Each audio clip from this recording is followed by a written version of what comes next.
named Carolyn. I disparaged the only man who provided me security with a jest. In my living room on a Friday night amidst sips of white wine and my friends' resonating laughter bouncing off the walls, we were engaged in an absurd game. They challenged me to portray Lloyd, entirely influenced by tipsiness and bitterness from an immaterial argument we had earlier. I uttered something harsh. Something so insignificant yet piercing. It sliced deeper than anticipated. I joined my friends in laughter as they did. I hinted at Lloyd's small stature for them to guess. Unbeknownst to me, Lloyd was standing in the hallway. He held his keys. He chose silence. He exited. That was 4 weeks ago. No calls, no return visits. Over 50 messages remain unanswered. And the most tormenting aspect? His mother picked up the phone. Not him. However, I'd like to express my gratitude to every one of you who have subscribed to this channel before proceeding with the rest of the story. Your viewership is instrumental in spreading tales like mine to those who require them. For our fresh and recurring viewers yet to subscribe, I strongly encourage you to do so.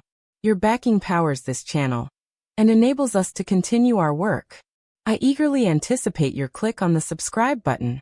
And don't forget, I would greatly appreciate your feedback about this story in the comments section. Now let's delve further into what transpired that evening. Lloyd and I had been together for 5 years. He was composed, introspective, and unlike the men I previously pursued. We had discussed marriage and even scouted homes in Wichita. However, there was always an unspoken tension between us.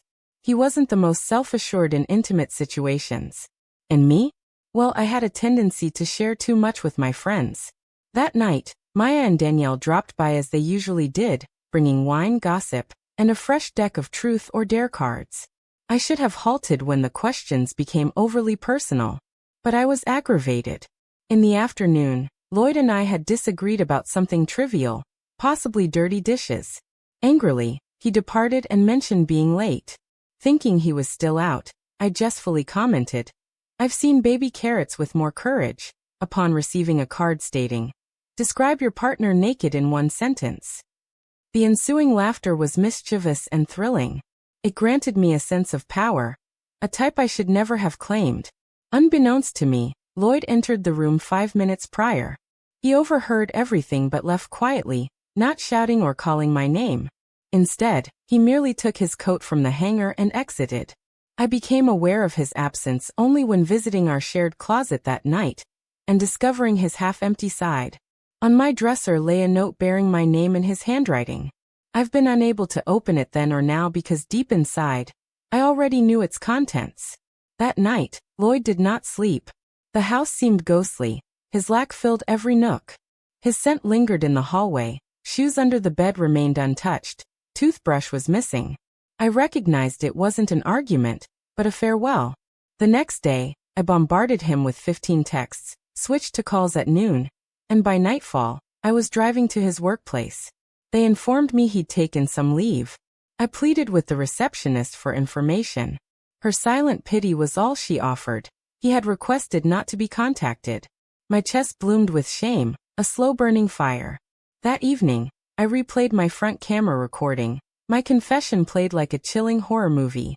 The words, tone, laughter, betrayal. It all flashed back. I recalled the hollow look in his eyes as he walked past us, shattered from within. I phoned Maya.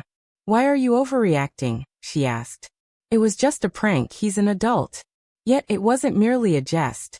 A fortnight had elapsed since I inflicted the injury upon myself, and still no message from him. Attempts through mutual acquaintances were unsuccessful. They remained tight-lipped about his whereabouts. His former residence lay vacant, adding to my concern.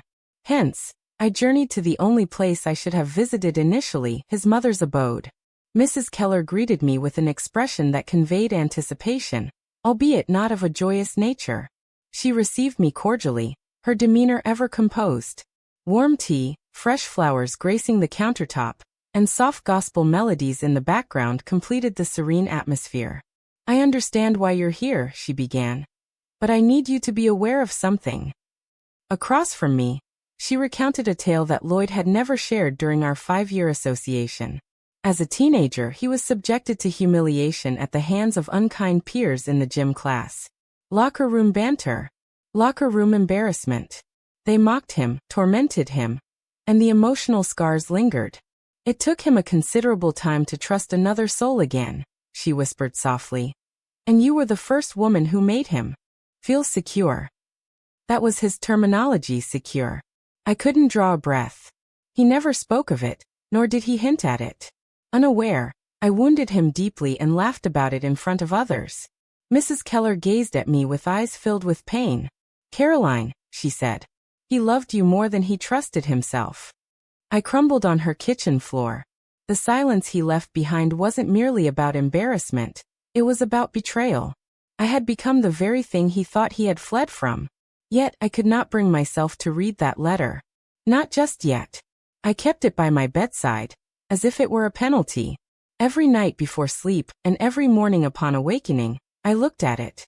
Each day I promised myself, tomorrow I will read it. And each night I deceived. A part of me still clung to the hope that he would return and clarify everything in person. But deep within I already knew. He had no more words left to say. It was the third week when I finally touched the envelope. Sitting on the edge of our bed, now mine alone, I opened it. Gazing at the inscription of my name, not with anger nor hastiness, but with caution as ever, Lloyd had been gentle. Even when I wasn't. Shaking, I opened the letter. It was brief and void of insults or rage. Instead, it spoke truth. Carolyn, every word you spoke echoed in me. I stood there, motionless, wishing it were someone else you were describing. But then I heard your laughter. That was what shattered me. Not the words, but the laughter. I trusted you more than anyone. I confided in you things I had never spoken aloud. I know people make mistakes. I do not hate you. I am simply uncertain if I can be with someone who turns my deepest fear into a game. You once told me you felt safe with me.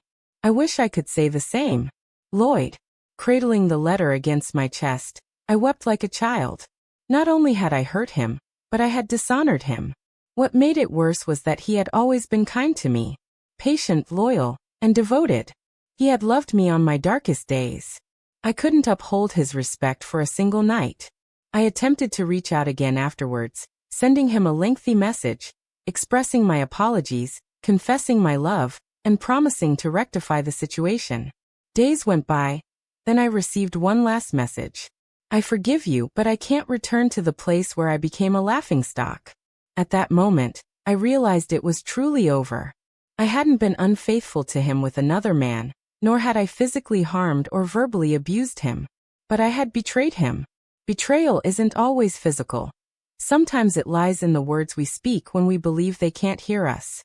Once spoken, those words cannot be retracted. I don't know where Lloyd is now. I picture him in a better, safer place. As for me, I carry that letter with me everywhere now, not as punishment but as a reminder. A reminder that love isn't just about gifts and promises. It's about protection. It's about integrity. It's about what you say when their attention is diverted. To all who hear, safeguard the confidence vested in you, and ensure your partner's dignity surpasses the exuberance of your friend's laughter. For when trust crumbles, it's seldom restorable. Thanks a bunch for accompanying me on this journey. If something stirred within you, or if this resonated with you, kindly express your thoughts in the comments. Share your experiences about saying things you later regretted. Remember to like, share, and subscribe to our channel if you haven't already. Your support is priceless. It keeps tales like these alive. Until we meet again, cherish what truly matters and never overlook trust.